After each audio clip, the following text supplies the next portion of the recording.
मङ्गलं भगवान् वीरो मङ्गलं गौतमो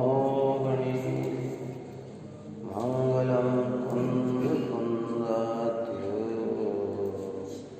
जयेन्द्रमास्तु मङ्गलम्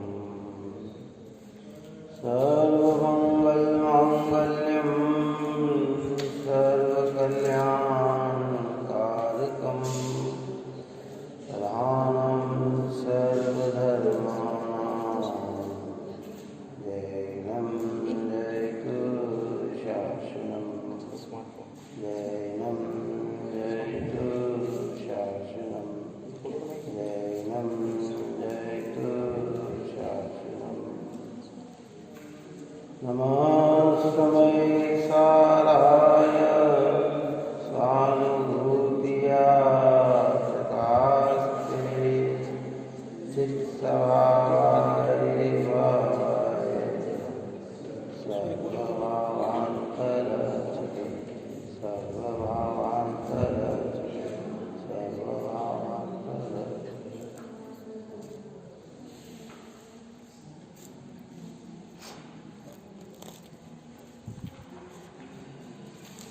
गाथा 306 और 307 गाथा चल रही थी मोक्ष अधिकार की।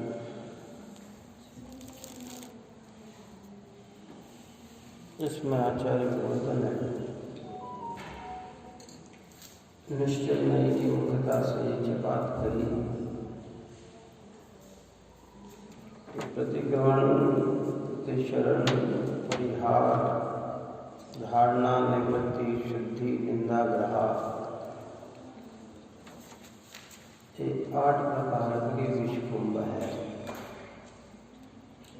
और अनुप्रतिक्रमण अनुप्रतिशरण अनुपरिहार अनुधारणा अनिवृत्ति ग्रह अनिंद शुद्धि अमृत कुंभ है।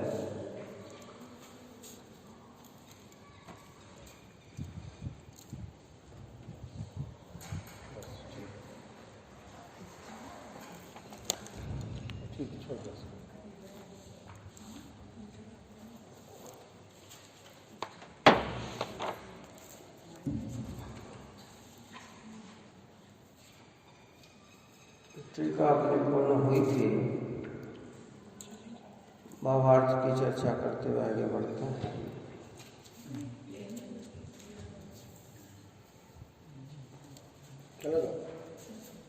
भावार्थ में ये बात कहते हैं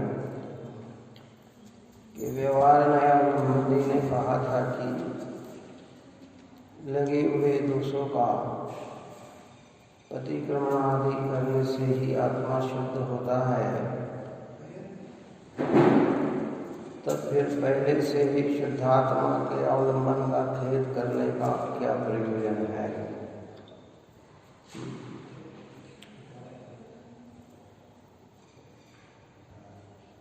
व्यवहार न्यायावलंबी जो व्यवहार न्याय के विषयभूत वस्तु का ही अवलंबन लेता है और मूल वस्तु को नहीं समझता है,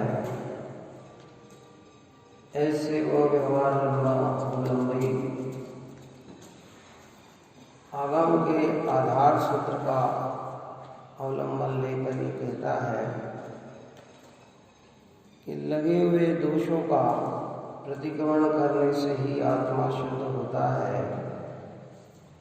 तो फिर पहले से ही शुद्धात्मा के अवलंबन का खेद करने का क्या प्रयोजन है। अर्थात जब प्रतिक्रमण आदि से ही आत्मा शुद्ध होता है तो आत्मा की उपासना की बात क्यों करते हैं, उसका खेद क्यों करना।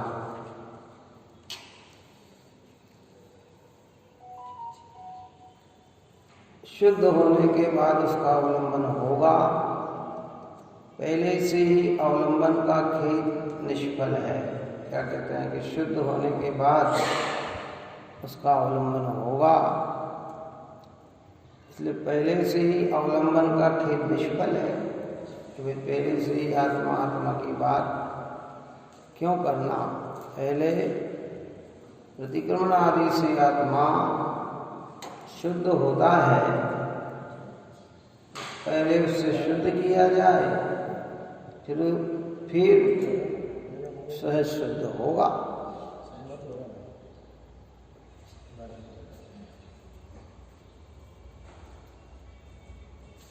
उसे आचार्य समझाते हैं कि जो द्रव्य प्रतिक्रमण आदि है वे तो दोष के मिटाने वाले हैं, तथापि शुद्ध आत्मा के स्वरूप को जो कि प्रतिक्रमण आदि से रहित है, उसके अवलंबन के बिना तो द्रव्य प्रतिक्रमण आदि दोष स्वरूप ही है। पहले क्या कहा आचार्य देव ने? ये बात कही, अनादिकाल से आत्मज्ञानी मिथ्यादृष्टि जीव, तीव्र कषायों में प्रवर्तन करने वाला, पापाचार में लगा हुआ जीव है ना, जिसको हम कहते हैं संक्लेश परिणामी है। लेकिन वे जो द्रव्य प्रतिक्रमण आदि है वे दोष को मिटाने वाले हैं। और कौन से दोष को मिटाने वाले हैं? कि वे संक्लेश परिणाम को मिटाने वाले हैं। कौन से? द्रव्य प्रतिक्रमण आदि से जो हमारे जीवन में संक्लेश, दुष्ट, द्वेषात्मक, पापात्मक जो परिणाम है, उन परिणामों की निषेधता के लिए प्रतिक्रमण किया तो उसमें दोष मिटता है। कौन सा दोष मिटा? वही पाप का दोष मिटा। तथापि शुद्ध आत्मा का स्वरूप जो कि प्रतिक्रमण आदि से रहित है, शुद्ध आत्मा का स्वरूप कैसा है? कि वो तो प्रतिक्रमण आदि से भी रहित है। प्रतिक्रमण का भाव शुभ है। कौन सा है? अप्रतिक्रमण का भाव अशुभ है। अप्रतिक्रमण आदि में अनादि से जीव की प्रवृत्ति है, वो अशुभ भाव है। और उसके निषेधात्मक प्रतिक्रमण आदि में जीव परिणमा, वो क्या है? वो शुभ भाव है। लेकिन भाई इनसे भी रहित एक अवस्था होती है। कैसे? शुभ और अशुभ से भी रहित एक अवस्था होती है, वही निर्दोष है, उसी से बंध नहीं होता है। और वो अवस्था क्या है? आत्म अनुभव रूप अवस्था है ना। और आत्म अनुभव की अवस्था के साथ अगर ये द्रव्य प्रतिक्रमण आदि है तो इस पे व्यवहार का भी आरोप आता है। और अगर आत्मा अनुभव रहित, अगर आत्मा का अनुभव नहीं है और अकेले द्रव्य प्रतिक्रमण आदि है तो उस पे मोक्ष मार्ग का व्यवहार से भी आरोप नहीं आता है। निश्चय के साथ व्यवहार, कल चर्चा अपन ने की थी ना कि निश्चय होता है तो व्यवहार होता है। बताओ, निश्चय ही नहीं हो तो व्यवहार कैसे होगा? कल क्या दृष्टांत दिया था कि भाई घड़े में घी भरा है तो घी के घड़े का उपचार, बोरी में शक्कर भरी है तो शक्कर की बोरी का उपचार, बोरी में चावल भरे हैं तो चावल की बोरी का उपचार। अगर उसमें चावल भरे ही नहीं है तो चावल की बोरी का उपचार भी कैसे होगा? कैसे उपचार होगा? घी भरा ही नहीं तो घी का, पानी भरा है तो पानी के घड़े का उपचार, पानी ही नहीं भरा तो घड़े का उपचार हम कैसे कह सकते हैं भाई? है तो जहाँ तीन कषाय के अभाव की शुद्धता प्रकट हुई हो, दो कषाय के अभाव की शुद्धता प्रकट हुई हो, एक कषाय के अभाव की शुद्धता प्रकट हुई हो, तो बाह्य प्रतिक्रमण आदि को भी व्यवहार मोक्ष मार्ग कहा जाता है। और आरोप करते हैं, कोई बात नहीं। उद्योग से भी तो ये कहते हैं कि चावल की बोरी भी चावल के भाव में तुल जाती है, पर चावल तो नहीं है ना। क्या बात समझ में आई? अब हम घर के लिए चावल की थैली लेके आए, 35 किलो की, 30 किलो की, 20 किलो की, 10 किलो की लेके आए, वो भी आ गई है। और जब चावल बनाएंगे तो बोरी को भी काट काट के उसमें रखेंगे, क्या समझेंगे कि वो छोड़ने योग्य है और ये क्या है, खाने योग्य है। खाने योग्य क्या है? चावल है कि चावल की बोरी है, लेकिन वो बिकी किसके भाव में? चावल के भाव। तो ऐसे अंदर भीतर की शुद्धात्म अनुभूति के साथ ये व्यवहार मोक्ष मार्ग भी मोक्ष मार्ग कहलाता है। क्या कहलाता है? लेकिन ज्ञानी जानते हैं कि भाई वेदन काल में तो ये भाव भी मेरे से भिन्न है। जब आत्मा का अनुभव आएगा तो बोलो प्रतिक्रमण का अनुभव होगा कि ज्ञायक का अनुभव होगा? तो ज्ञायक का अनुभव होगा है। प्रतिसरण होगा कि परिहार होगी, कि धारणा होगी, कि निवृत्ति होगी है, कि निंदा होगी, कि ग्रहा होगी, कि शुद्धि होगी, कि ये सब विकल्पात्मक है। और मेरा स्वरूप कैसा है? निर्विकल्पात्मक है। तो आपकी अपेक्षा पारंपरिक भूमिका में इन भावों को अमृत कुंभ कहा। किसकी अपेक्षा अमृत कुंभ कहा? संक्लेश परिणाम के सामने विशुद्ध परिणाम, जो आचार सूत्र ग्रंथ में इन्हें अमृत कुंभ से कहा गया कि ये प्रतिक्रमणाधिक अमृत कुंभ है और अप्रतिक्रमणाधिक विष कुंभ है। ये ऐसी चर्चा जो की गई है वो एक व्यवहार की व्यवस्था है। परंतु जब निश्चय नहीं की बात करते हैं, जिसमें जिन भावों में वितरागता नहीं है वे सब विष कुंभ है, और जिन भावों में वितरागता है वो अमृत कुंभ है। जिन भावों से बंधन न हो वो क्या है? अमृत कुंभ है। और जिन भावों से बंध हो वो क्या है? विष कुंभ है। समझना तो पड़ेगा। स्थूल ज्ञान में तो वही चर्चा आती है, और एक दृष्टि से उसकी स्वीकृति भी है, निषेध भी नहीं है उसका। लेकिन जब ओरिजिनल मोक्ष की इच्छा है, बंधनों से जीव छूटना चाहता है, तो वहाँ आचार्य हमें संबोधन देकर कहते हैं कि भाई ये भाव भी तेरे लिए बंध के ही कारण है, मुक्ति के कारण नहीं है। और ये शुद्धता के साथ है तो व्यवहार से मुक्ति का कारण भी कहा गया है। और अकेला अगर व्यवहार है, वो व्यवहार नहीं व्यवहाराभास है, तो उसे मुक्ति का कारण भी नहीं कहा गया। व्यवहार और व्यवहाराभास में अंतर होता है। पानी और पानी के आभास में अंतर होता है। अपन ने पहले दृष्टांत दिया कि दूर दराज हम देखते हैं, ऐसा लगता है कि वहाँ पानी है ना। मृग को तो बालू रेत की चमक में ही क्या दिखता है? वो पानी है कि पानी का आभास हुआ? पानी का आभास। और निकट गए तो पानी नहीं था ना। तो आभास होना अलग है और पानी होना अलग है। शुभ भावों में शुद्धता का आभास होना अलग है और शुद्धता होना अलग है। अज्ञानी को आभास होता है, ज्ञानी को इसका आभास नहीं। वो जानते हैं कि भाई शुद्धता ही मुक्ति का कारण है, शुभ भाव मुक्ति का कारण नहीं है। व्यवहार का आरोप भी किस पे दिया जाता है? कि जो ओरिजिनल कारण है। जिन जिन ज्ञानी धर्मात्मा ने अपने जीवन में शुद्धात्म तत्व का वेदन किया होगा और आगे की भूमिका बड़ी होगी, जब वो शुद्धोपयोग में नहीं रहते हैं तो प्रतिक्रमण आदि कार्य में ही प्रवर्तन करते हैं। काय में प्रवर्तन करते हैं? ये करते हैं। परंतु वो जानते हैं कि ये भाव वितराग रूप नहीं है, राग रूप है। और जो राग भाव है वो बंद ही कराता है, वो मुक्ति की ओर ले जाता नहीं। इसलिए यहाँ कहते हैं कि भाई उसके अवलंबन बिना तो द्रव्य प्रतिक्रमण आदि दोष रूप ही है, वे दोष के मिटाने में समर्थ नहीं है।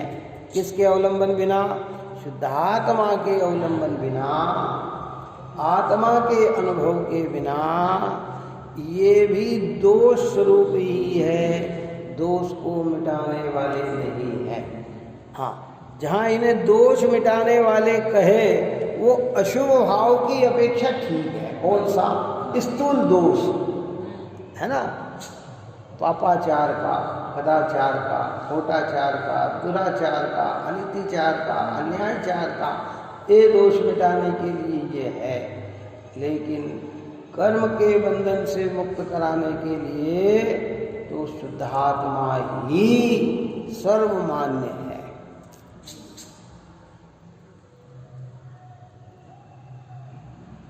बात ही समझ में? प्रतिक्रमण आदि करना चाहिए कि नहीं करना चाहिए ये एक अलग विषय है, और प्रतिक्रमण का स्वरूप क्या है ये एक अलग विषय है। क्या समझ में है? ये भाई व्यवहार में तो यही कहेंगे प्रतिक्रमण क्या, कि लगे हुए दोष के लिए निवारण करना, उस दोष में खेदता आना, ग्लानि करना, हे भगवान मुझसे ये दोष हुए, मुझसे ये गलती हुई, मैंने भारी गलती की है, हे परमात्मा मुझे क्षमा करना, हे जिनवाणी माँ मुझे क्षमा करना, हे निर्वंत गुरु मुनिराज भगवंत मुझे क्षमा करना है। ये बार बार इसके प्रति ये जो भाव आते हैं ये क्या है? ये प्रतिक्रमण है। परंतु ये क्या है? मंद कषाय का भाव है कि कषाय के अभाव का भाव है? ये मंद कषाय का भाव। इसकी चर्चा में कल अपन ने कहा था कि शुक्ल निश्चय होना अलग है और शुक्ल ध्यान होना अलग है। मंद कषाय के भाव आते हैं और आना भी चाहिए। नीचे की भूमिका में पाप की उपाधि बुद्धि तो कोई भी ज्ञानियों को नहीं होती भाई। हमारे यहाँ तो ये कहा कि जैन कुल में जन्म ले लेता है ना छोटा सा बच्चा, तो वो 8 साल में ये संस्कार सीख जाता है कि उसे पाप उपाधि लगता ही नहीं है। कौन सा?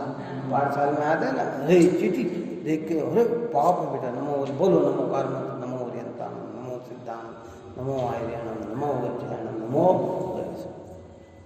है। रात को खाए ना पाप है, बोलो बोलो पर है, तो वो पाप से निवृत्ति का भाव तो उसको संस्कारों में जैन कुल में मिल जाता है। कहाँ मिल जाता है? लेकिन पूरी तरह से निवृत्ति लेनी है तो भाई फिर शुद्धात्मा का अवलंबन ही सहायक है। सोचना तो पड़ेगा इन बातों को। अज्ञानी क्या समझता है कि अरे साहब ने ये प्रतिक्रमण भी बंद का कारण है, इसे भी विष कुंभ कह दिया। अच्छा, इसको विष कुंभ कहने वाले कौन? आचार सूत्र में भी जिन्होंने इन्हें अमृत कुंभ कहा था वे भी आचार्य हैं, और जो यहाँ विष कुंभ कह रहे हैं वे भी आचार्य हैं। बात समझ में आए? और दोनों आचार्य सत्य महाव्रत के धारी हैं, है ना। लेकिन दोनों के अंदर अपेक्षा है। क्या है? एक अपेक्षा है। पाप की अपेक्षा कहा या पुण्य पाप दोनों को एक तरफ रखा, और पुण्य पाप से रहित तीसरी स्टेज जिसको अनप्रतिक्रमण कहा, जो वास्तविक में शुद्ध चैतन्य आत्मक अनुभवात्मक रूप है, वो अवस्था को मुख्य करके कहा कि ये ही एक अप्रतिक्रमण का भाव ही अमृत कुंभ है। वो पापाचार वाला प्रतिक्रमण नहीं, जिसमें पुण्य पाप भी न हो, वो अप्रतिक्रमण, वह अमृत कुंभ है।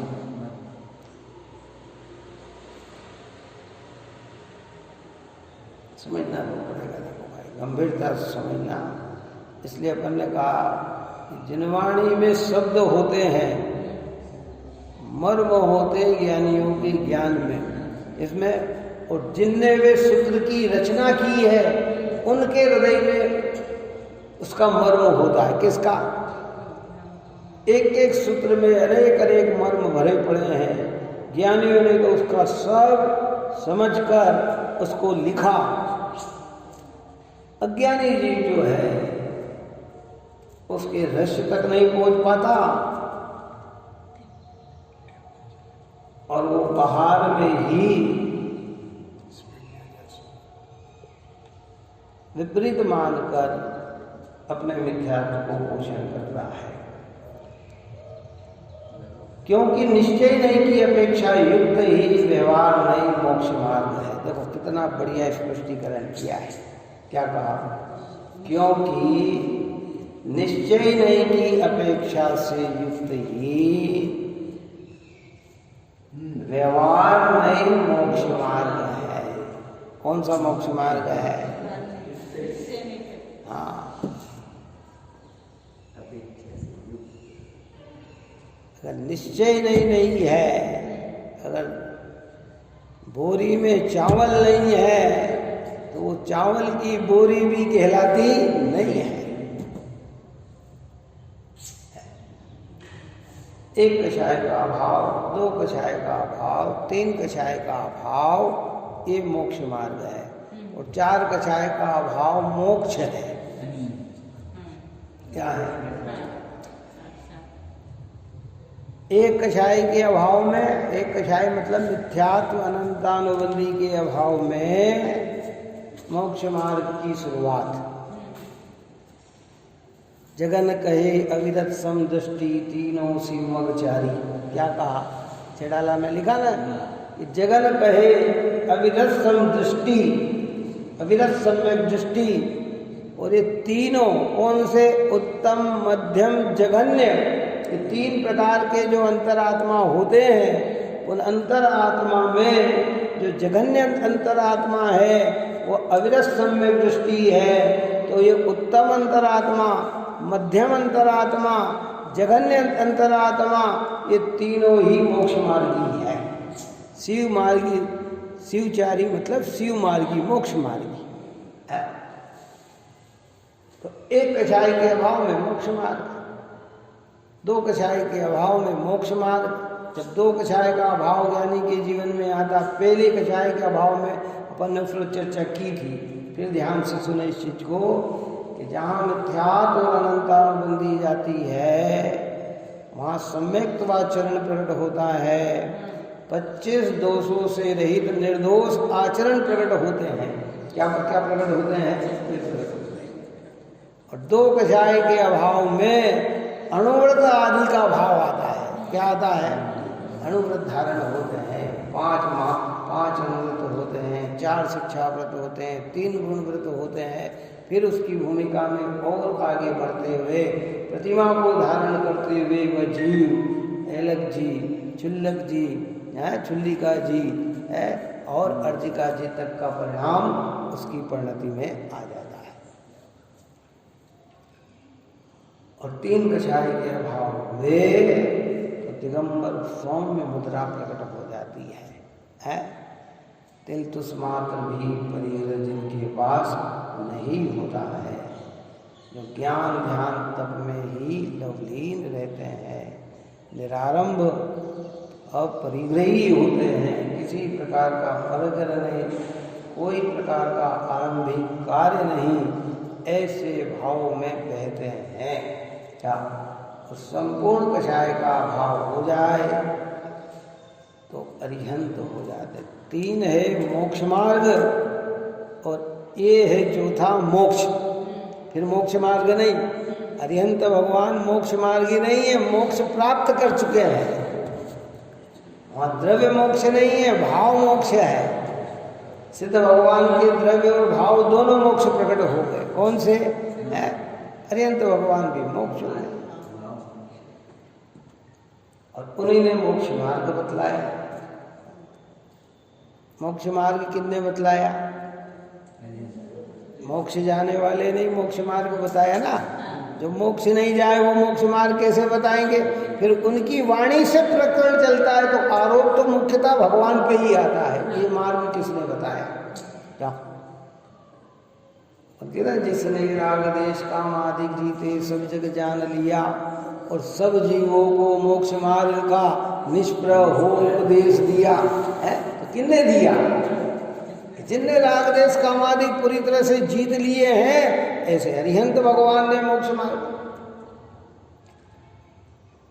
मार्ग जिसने बतलाया सब जीवों को सुखकारी, अरु जिसको नहीं रंच मात्र भी जन्म जरा मृत्यु दुख भारी है। क्या ऐसे परमात्मा होते हैं? तो यहाँ ये बात कहते हैं कि भाई क्योंकि निश्चय नहीं की अपेक्षा से युक्त ही व्यवहार नहीं मोक्ष मार्ग है, केवल व्यवहार का ही पक्ष मोक्ष मार्ग नहीं है। मतलब क्या कि जो जीव कहते आत्मा की उपासना करने से क्या, जब प्रतिकरण आदि से ही आत्मा शुद्ध होता है तो प्रतिकरण आदि करे, आत्मा की उपासना करने से क्या है? बात आई पहली स्टेज प्रतिक्रमण आदि की, प्रतिक्रमण आदि करो भाई करो, लेकिन भाई मोक्ष मार्ग की शुरुआत तो बिना आत्मा के अनुभव के होने वाली नहीं है। पाप कार्य में लगा हुआ जीव पुण्य कार्य में आए तो कोई बुराई नहीं की जाती है, लेकिन पुण्य कार्य को ही मुक्ति का मार्ग मान ले तो ज्ञानी फिर उसे समझाते हैं कि भाई ये मुक्ति का मार्ग नहीं है। इसलिए स्पष्ट बड़े शब्दों में केवल व्यवहार का ही पक्ष मोक्ष मार्ग का नहीं। व्यवहार का पक्ष मतलब क्या? केवल प्रतिक्रमण, प्रतिसरण, परिहार, धारणा, निवृत्ति, निंदा, ग्रहा, शुद्धि, शुद्धि यानी आत्मा के परिणाम में विशुद्धता, वो निर्मल शुद्धि की बात नहीं है। कौन सी? सम्यक दर्शन ज्ञान चारित्र की प्रकटता वाली शुद्धि की बात नहीं। शुद्धि यानी कषायों की मंदता, अच्छे भाव, जिसको व्यवहार में कहते हैं बहुत मंद कषाय के भाव, ये खाली इनका पक्ष ही वास्तविकता नहीं है। होना अलग है और पक्ष होना अलग है। और होकर पक्ष आए तो सोने में सुहागा, और बिना देखे पक्ष आए तो भी कोई महत्व नहीं। क्या अद्भुत बात है भाई, इसमें बहुत सारी चीजें हैं। इसलिए केवल व्यवहारी का पक्ष मोक्ष मार्ग नहीं है, बंध का ही मार्ग। देखो एक एक शब्द देखो क्या कहा कि बंध का ही मार्ग है। बंध का ही मार्ग का अर्थ क्या लेना कि प्रतिक्रमण, प्रतिसरण, परिहार आदि से बंध होता है। यहाँ पाप का बंध नहीं लेना, पुण्य का बंध। जब कर्णानुयोग के सिद्धांत की चर्चा आपके सामने करें तो ये बात समझ लेना कि कर्णानुयोग का सिद्धांत ये कहता है कि सम्यक प्राप्त किए बिना घाती कर्म का बंध तो निरंतर होता है। क्या होता है? अब पुण्य भी करेगा तो भी बंधन हो रहा है और पाप करेगा तो, अब भले बंधन कम हो वो बात एक अलग है, लेकिन बंध तो हो रहा है ना। तो बंध से निवृत्ति का कारण क्या? सम्यक्त है। अब ये इसका पक्ष लेके अगर चले तो यहाँ ये कहते हैं कि अज्ञानी जो कि बंध का ही मान, इसलिए यहाँ कहा कि अज्ञानी के जो अप्रतिक्रमण आदि है, तो बहुत करुणा भाव से हमें ज्ञानी समझाते हैं कि अज्ञानी के जो अप्रतिक्रमण आदि है सो तो विषकुंभ है ही है, उसका तो कहना ही क्या, तो वो तो है ही भाई, उसकी बात क्या करना। कौन पाप को उपाधि, कौन कहेगा हाँ भैया ये करो तुम्हें मोक्ष मिल जाए। जैन धर्म में ऐसी कोई व्यवस्था नहीं है कि पाप को मुक्ति का कारण कहे। अन्य मत में हो सकता है कि पाप को मुक्ति का कारण कह सकते हैं, धर्म कह सकते हैं, हमारे यहाँ ये व्यवस्था नहीं है, जिन मार्ग में ये नहीं है।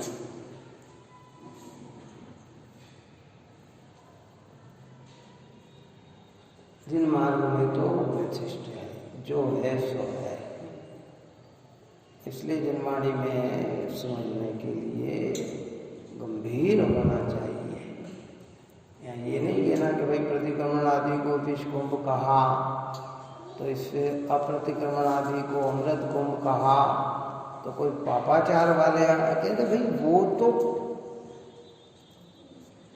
देखो अपन कहते ना, पहले भी चर्चा की थी कि हमारे यहाँ मंदिर में प्रवेश करते हुए बालबोध भाग 1 में देव दर्शन की विधि समझाई। क्या समझाई? देव दर्शन की विधि, यानी भगवान के दर्शन करने जाना तो किस तरीके से जाना है।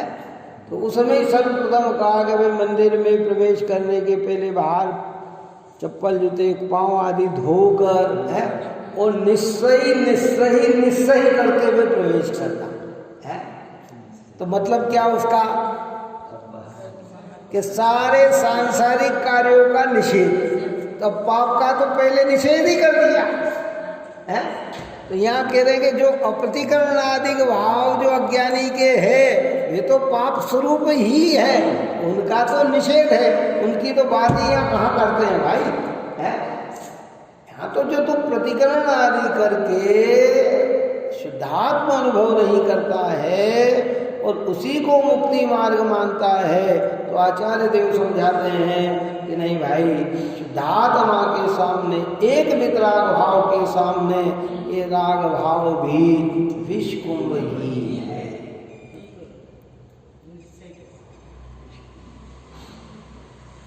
ऐसा इतना कठोर शब्द क्यों प्रयोग किया आचार्य भगवंत ने?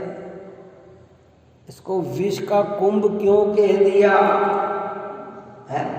बस इतना ही कह देना था कि ये गलत है, आपने इतना विष कुंभ कहकर, अरे भाई जिस चीज को छुड़ाना होता है ना उस पर पूरी तरह से प्रेशर लगाया जाता है।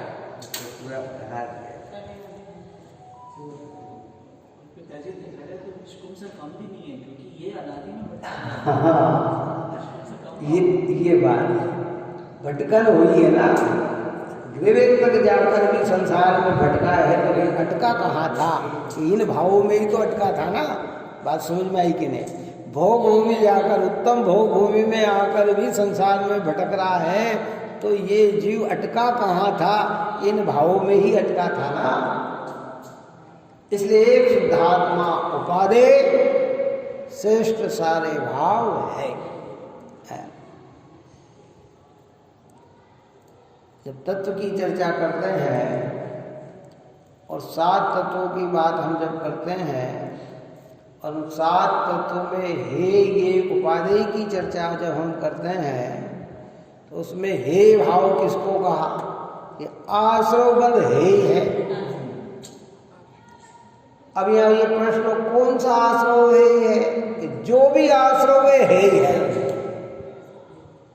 नहीं साहब, हम तो पाप आश्रव है मानते हैं, पुण्य आश्रव उपाधि मानते हैं कि भाई यही तो आश्रव तत्व की भूल है, यही तो बंध तत्व की भूल है।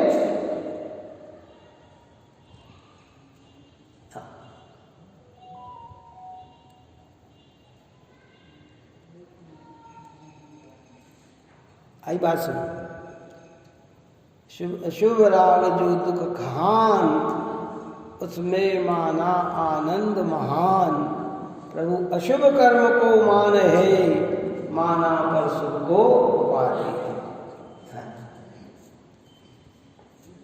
समझना पड़ेगा, धीरे से समझे तो वो विषय गंभीर है। अगर न समझ में आए, मैं रोज ये बात कह रहा हूँ कि न समझ में आए तो इसको बार बार चिंतन करके समझना। जैन धर्म का एक पवित्र सिद्धांत है, जैसे कानून में एक सिद्धांत आता है, मजिस्ट्रेट जज साहब ये कहते हैं कि हमारा सिद्धांत ये है कि भले ही कितने ही दोषी बच जाए पर एक निर्दोष को सजा नहीं होना चाहिए। ऐसा हमारे यहाँ भी एक ये सिद्धांत है।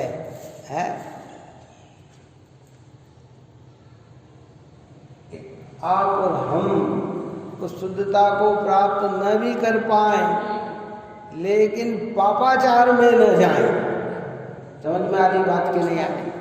नहीं तो कहते साहब ये प्रतिक्रमण आदि को विश्वम कहा तो अप्रतिक्रमण अच्छा है। तो अप्रतिक्रमण का मतलब कौन सा अप्रतिक्रमण?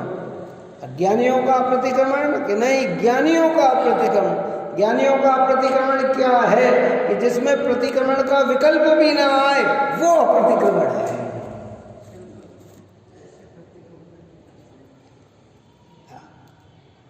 इसलिए यह कहा है कि ज्ञानी के जो प्रतिक्रमण आदि के हैं सो तो विश्वकुंभ है ही, उनका तो कहना ही क्या।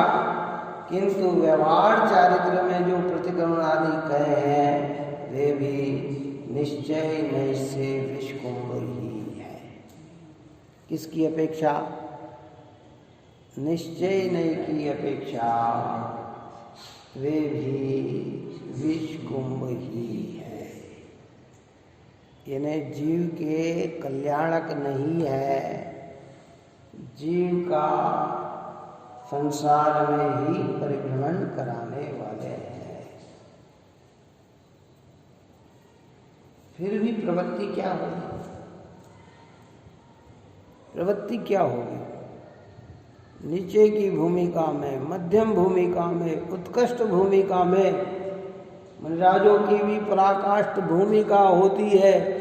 जब जब उनका उपयोग शुद्धोपयोग में लीन नहीं होता है वे भी शुभोपयोग में विचरण करते हैं। गृहस्थ जीवन में पंचम स्थान वर्ती भी शुभोपयोग में विचरण करता है। अविरत सम्यक दृष्टि जीव अशुभ में भी प्रवृत्ति करता है और शुभ में भी प्रवृत्ति करता है। अशुभ को तो पूरी तरह से बुरा समझ के प्रवृत्ति करता है और शुभ को दृष्टि में बुरा समझ के प्रवृत्ति करता है। दृष्टि में मतलब ये भी मुक्ति का मार्ग नहीं है ऐसा समझकर शुभ में प्रवृत्ति करता है। बुद्धिपूर्वक अशुभ से हटकर शुभ में आता है। किंतु व्यवहार चारित्र में जो प्रतिक्रमण आदि कहे हैं वे भी निश्चय से विश्वकुंभ ही है, क्योंकि आत्मा को प्रतिक्रमण आदि से रहित शुद्ध अप्रतिक्रमणाधिक स्वरूप ही है। नेचुरल जब आत्मा का स्वभाव समझा जाए तो कि भैया वो तो ऐसा ही है। बहुत सावधानी रखना है। इसलिए अपनी वाणी से भी कहीं किसी में मिथ्यात्व का प्रवेश हो, अपनी वाणी से भी कोई पापाचार में प्रवृत्ति करे, ऐसी वाणी भी नहीं बोलना। कितना हमें आपको समझ में है, लेकिन अज्ञानी के सामने अरे भगवान के दर्शन करने से भी कोई लाभ नहीं। ये तीव्र कषाइयों के सामने नहीं कहना। इस चर्चा गोष्ठी में चर्चा करें वो सुधरने के लिए करते हैं, काहे के लिए? ऐसे व्यक्ति को कह दिया डायरेक्ट कि क्या होता है भगवान के दर्शन करने से, अपने तो आत्मा, तो वो आत्मा का अनुभव तो करता नहीं और भगवान के दर्शन से भी वंचित रह जाता है, तो पापाचार में चला जाता है। इसलिए उसकी समझ।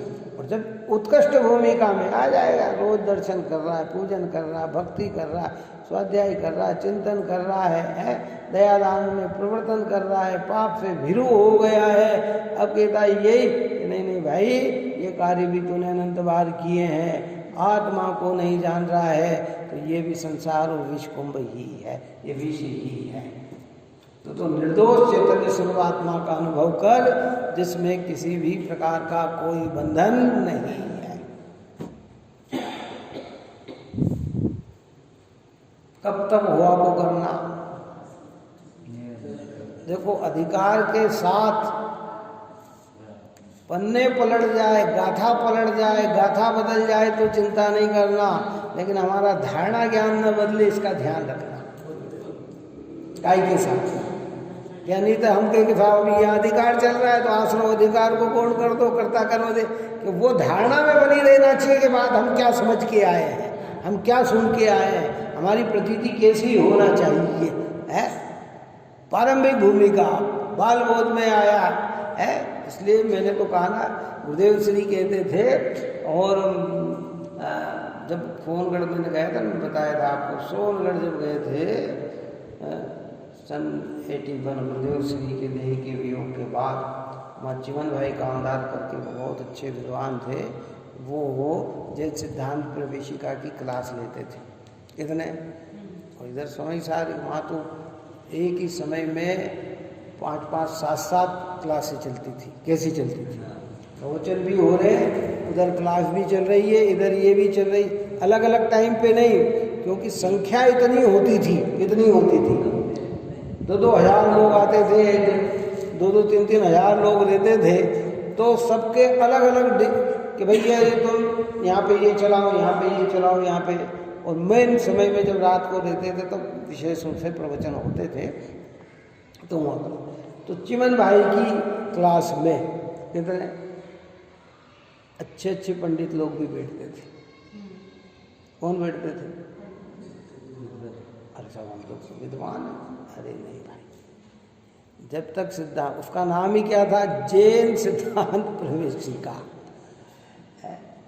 जब मैं बैठा था ना तो और भी बहुत सारे, मैं तो बहुत बालक था, प्रारंभिक था, और उसके साथ साथ और भी विद्वान।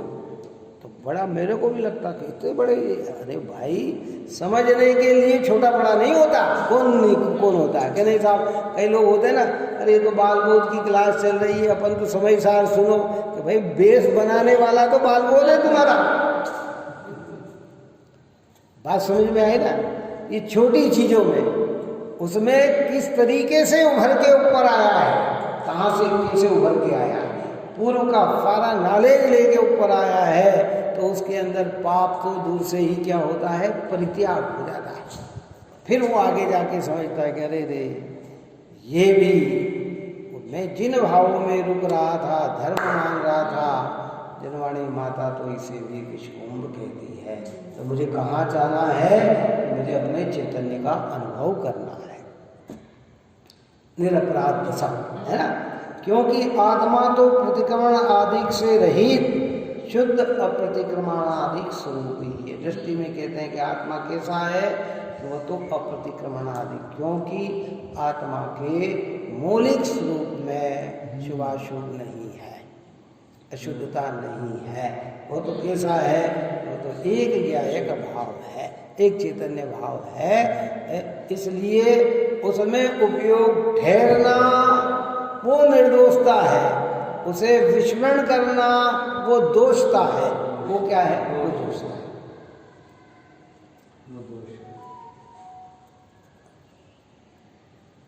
गंभीर होकर समझना, घबराना नहीं। हर चीज, अब इतनी अच्छी चीज, बाल बोध भाग, फिर वितरा विज्ञान भाग, फिर तत्वज्ञान भाग है, फिर छह डाला है, द्रव्य संग्रह, ये ऐसी चीज है कि इनको पढ़कर जीव पूरी पोजीशन, एक एक चीज को कहाँ बताया, पाप की क्या परिभाषा, पुण्य की क्या परिभाषा, धर्म की क्या परिभाषा है।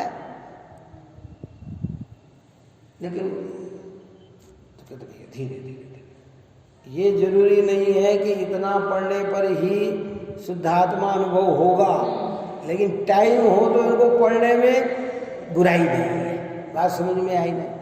क्योंकि ये बेस बनाते हैं ना, ये व्यवस्था समझाते हैं। पाठशाला में आने वाले बच्चे को, हमारी बालिका पढ़ती थी, उस समय की बात है, आज तो क्या मालूम क्या नाम था उसका, सामने ये अपने मंदिर के सामने खाबिया जी की नमिता, वो जब पाठशाला में बहुत गहरी लगन लग के जब हो गई थी, तो उसके उस समय प्रश्न आए कि जब मुझे चारों तरफ सिद्ध दिखते हैं तो मैं चलूं कैसे? बच्चे भी मतलब जीव भी कैसे दिखने लग गए थे, सिद्ध जैसे दिखने लग गए थे। उसकी भाषा में बोल रहा हूं मैं, उस समय की बात।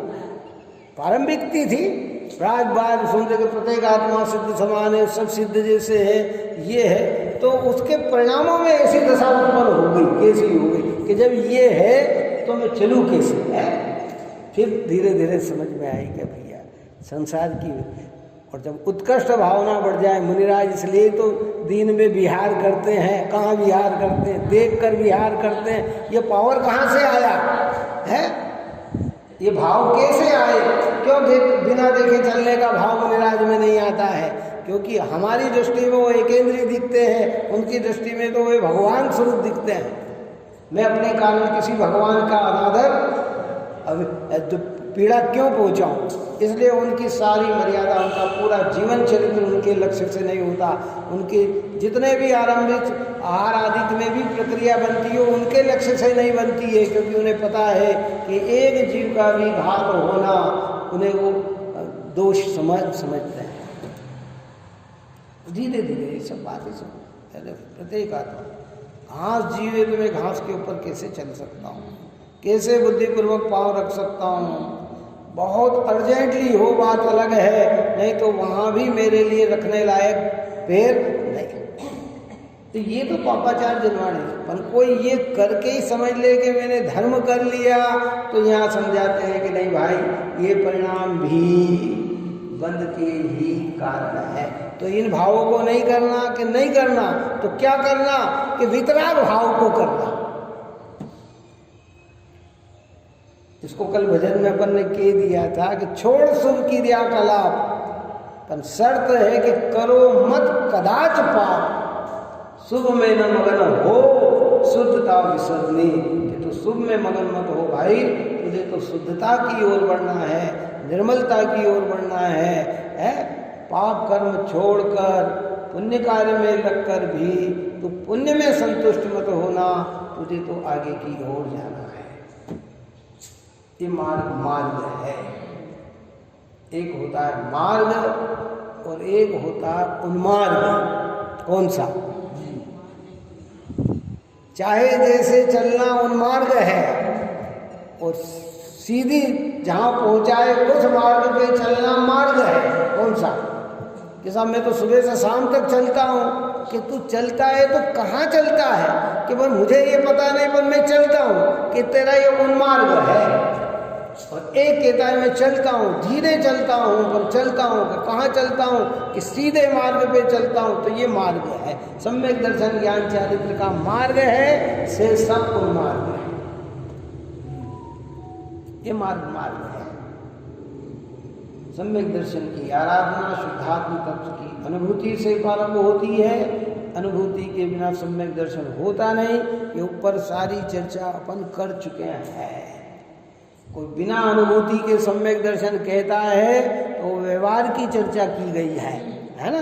जहाँ भी बिना अनुभूति के सम्यक दर्शन की बात आती है ना, वो व्यवहार की है। चाहे वो देवशास्त्र गुरु के सिद्धांत की हो, चाहे तत्व सिद्धांत की हो, चाहे सपर भेद विज्ञान की हो, चाहे आत्मविकल्प की हो, कि नहीं, अनुभूति पूर्वक प्रतीति का नाम ही सम्यक दर्शन है। और उस सम्यक दर्शन के साथ जो ज्ञान है वो सम्यक ज्ञान कहलाता है, जो स्थिरता है वो सम्यक चारित्र कहलाती है। और वो चारित्र ही तीनों ही मुक्ति के मार्ग कहलाते हैं। ये मुक्ति का मार्ग कहलाता है। ऊपर की गाथाओं में सारी चर्चा निकली। इसलिए आचार्य कुन भगवंत को व्यवहार पक्ष को ध्यान में रखकर व्यवहार का निषेध किया। ऊपर की गाथा में कहा, अपन ने उस दिन भी कहा कि व्यवहार नहीं और निश्चय नहीं में क्या है कि व्यवहार नहीं निषेध्य होने योग्य है, और उसका निषेधक कौन है? निषेध कौन करता है? निश्चय करता है। इसी तरह परमार्थ से कर नास्ति, इस व्यवहार की निश्चय नयाश्रित श्रवण ही प्राप्ति करे निर्वाण की। निश्चय नहीं के आश्रित लेने वाले श्रवण मुनिराज ही निर्वाण को प्राप्त होते हैं। और जो निश्चय के साथ व्यवहार में प्रवृत्ति करते हैं, उस व्यवहार को मोक्ष मार्ग व्यवहार से कहा जाता है। कोई वो व्यवहार और अकेले आत्मा को भूलकर जो इसमें लगते हैं, वहां तो मोक्ष मार्ग का आरोप भी नहीं है।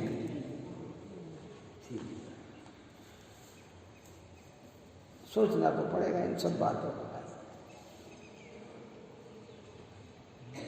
कैसी कहे, निर्वाणी इतनी प्रियता से बोलती है, संबोधन देती है।